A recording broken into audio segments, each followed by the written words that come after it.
Je m'appelle Demba Ndiaye, habitant à Médina Fass Mbao, dans la commune de Diamaguène Sicap Mbao, et membre du comité pour la défense des intérêts de Médina Fass, CODIMEF.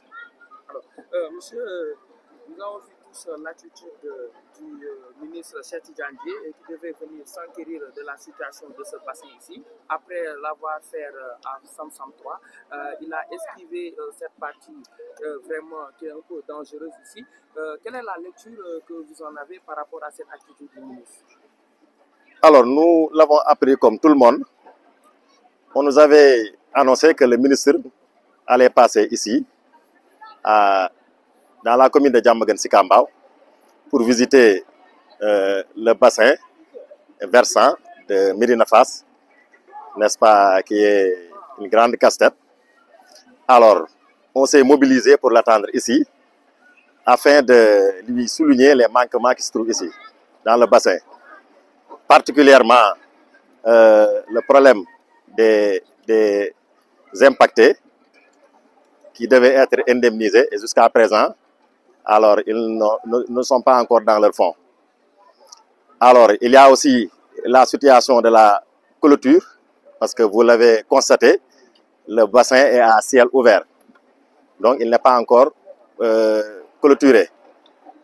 Il se trouve encore qu'il y a une question de sécurité, parce que quand même, il n'y a pas suffisamment d'éclairage. Voilà. Alors, nous attendions maintenant le ministre par rapport à toutes ces questions.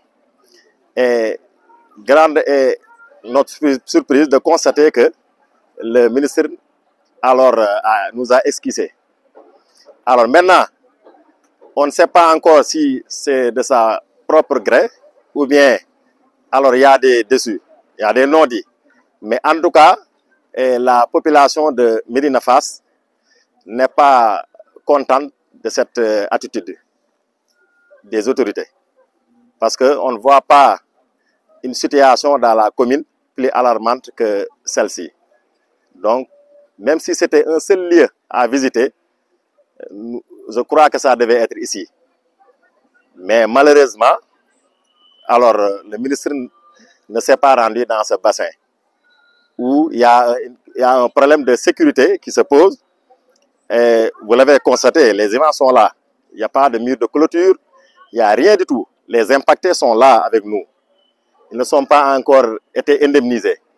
Alors, vu toute cette situation, alors le ministre devait impérativement passer par ici pour s'enquérir de la situation afin d'apporter des solutions idoines.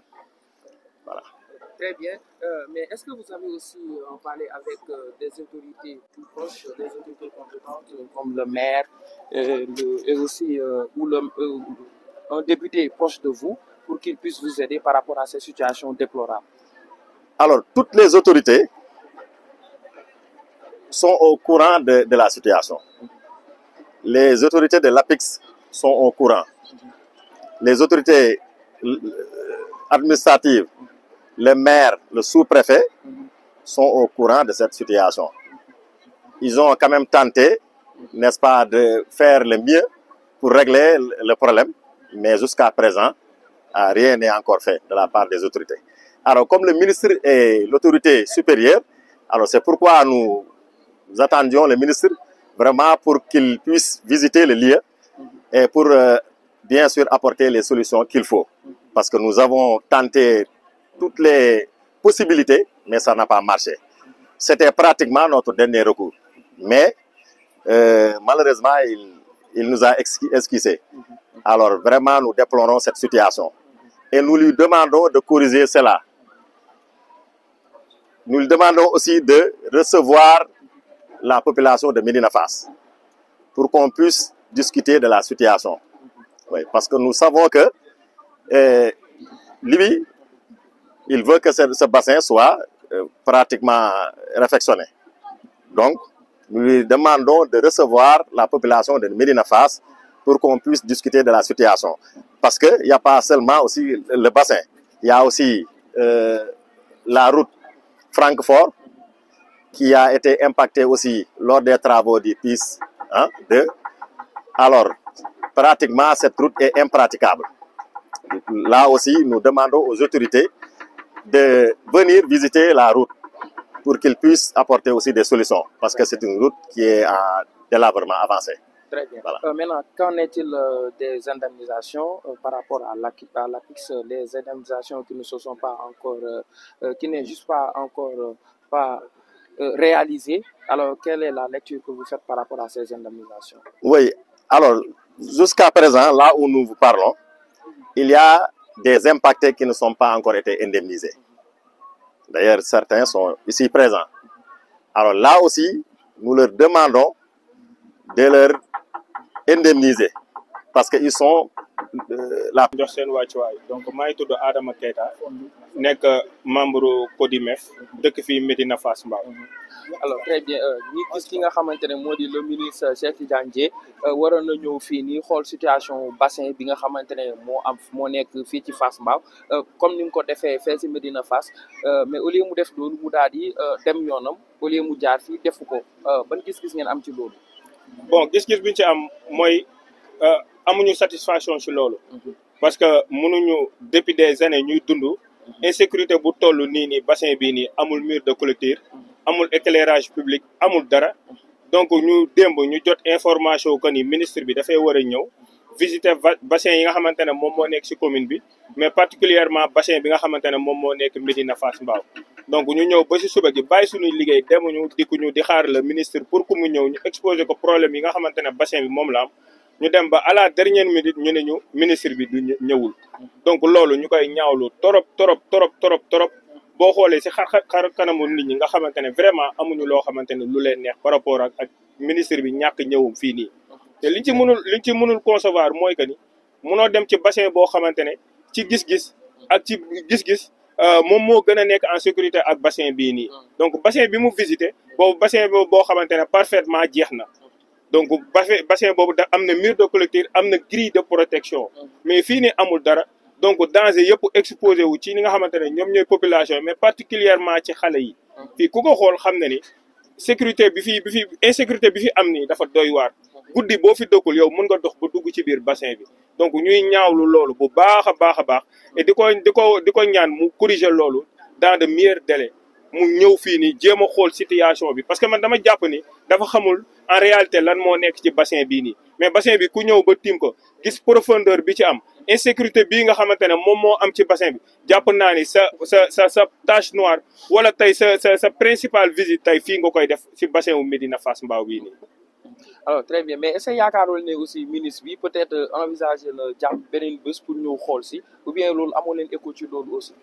non ñun amuñu écho ci loolu benn écho bi ñu am mooy que ni démb jot nañu appel responsable APIX yi ñu ne ñu le ministre Cheikh Tidiane Dièye dina ñëw fii nii ci commune d'arrondissement bu Diamaguène Sicap Mbao donc ñu toog fii nii di ko xaar gisuñu ko toog ba benn heure bi ñu ñuy doog a xamal ne ministre bi dafa jóge bassin wu Sam-Sam bi la visiter après aw noonu mu dem ñibbi en tout cas ñuy ñaawlu loolu bu baax a baax su fekkee ne xëy na dafa jàpp leneen ñun yëguñu ko mais li nga xamante ne yëg nañ ko ci information que ni dafee waroon ñëw ñu toog di ko xaar pour exposer ko problème bi te gisuñu ko. très bien alors ci jëm ci mbirum indemnisation yi nga xamante ne vraiment ba léegi nii jotagoo leen ci lan ngay wax ci par rapport ak indemnisation yi ak taxawaayu APIX aussi.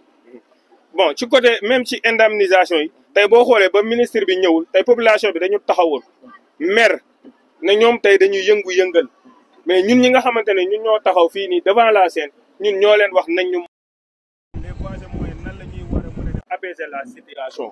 bu dee côté indemnisation yi am ñu bari ñi nga xamante ne ñoo fi dëkk indemniser wuñ leen dama jàpp ni bu fekkee da ngay jël terrain wu nit ngay jël moominu nit ki déjà di nga ko waxtaan ak moom aviser ko mais dañu jékki-jékki gis ni ñuy gas di xotti di dem profondeur bi ak yaatuwaay gis ngeen bassin bi ni mu toll nii aviser wuñ kenn. pire aussi tamit amul kenn koo xamante ne indemniser na wala ñu ci bari kenn indemniser wuñ leen ñu nekk di tontolaan ci ay location te ñëpp xam nañ ni cherté vie bii nii dafa metti koo xamante ne da nga nekk sa kër rek dëkk bi dund bi dafa jafe ci yow waxatuma la koo xamante ne da nga ci bëgg a boole ay location amul kenn koo xamante ne ñu ci bari indemnisé wuñ te ñu ngi nii si jotaay bi nekk fii nii wax dëgg yàlla sonn nañ torop ñuy bëgg à ce que ministre bi mu revenir at xool jéem a soulager ñi nga xamante ne ñii nii dañoo bokk ci Sénégal ñii dañoo dëkk fii si Médina Fass Mbao te amuñu benn doole amuñu benn issue lurul ministre de tutelle bi nga xamante ne tey moom moo leen waroon ñëw soulager leen wax boo xamante ne ñoom dinañ ko dégg malheureusement defu ko.